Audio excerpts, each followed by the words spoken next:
Bravo, you know, to translate himself into English. Let's give him a hand, man. That's like, all right.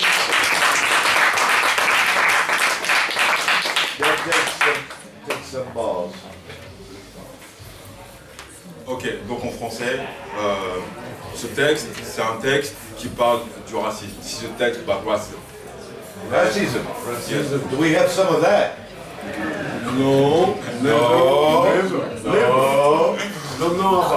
It's a legend. It's a legend. I know that. It's a legend. I know it's a legend. Racism is a legend. Et ce texte s'appelle Les gènes de l'ébène. Les gènes de l'ébène, en français, c'est-à-dire les gènes du génose, les gènes, la génétique, voilà. Et les gènes, la gène, être gêné.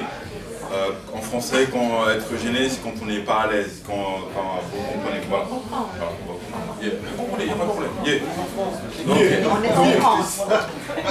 non, mais ce que vous ne compreniez pas tout. Ok, lay it down. Donc, maintenant, ce texte s'appelle Les gènes de l'ébène, et il donne: je suis le cloporte que l'on juge à son épiderme, pas à la manière dont je me comporte. Face à moi, toutes les portes se ferment. Tricard comme un juge à Palerme, donc en très mauvais termes, avec les crapules de toutes sortes, les faces de résidus, le sperme.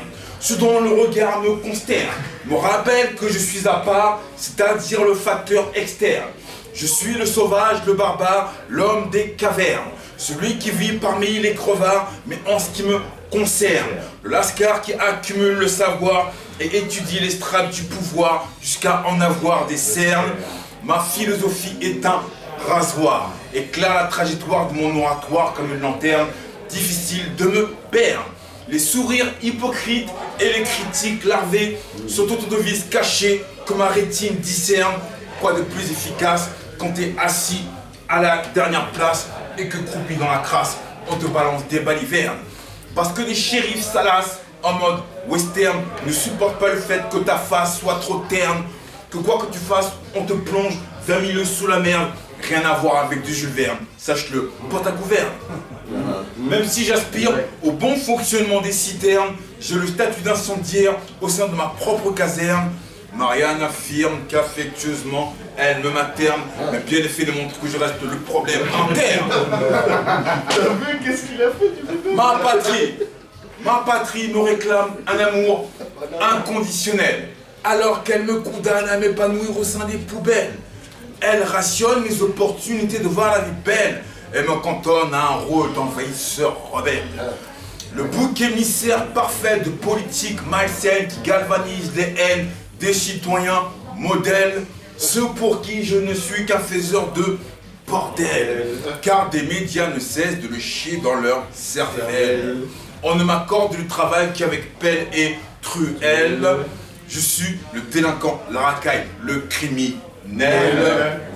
Mes chances d'ascension ne se feront que si je lèche des semelles pour une réussite qui reste malgré tout optionnelle. Défavorisé jusque dans mes peines, mes mots réels, je suis un animal sale et interdit de temps. Tel un sous-homme pour qui la norme est de subir le cru. Elle qui doit se rassasier d'un grain de riz dans une écuelle. La police en mission me met sous pression, contrôle à répétition, répression dans les ruelles. Je connais un frère qui a fini au poste de la cervelle, répandu à terre par une balle accidentelle. Les injustices font pleuvoir sur moi des pluies de grêle, et la justice des coups de glaive institutionnels. Les jeunes de mon ébène suscitent des gènes universels, mais un à un, jaune, black, blanc, beurre, nous briserons les barreaux de l'échelle. Liberté, égalité, fraternité, vive la France, le monde libre. Merci. Bravo.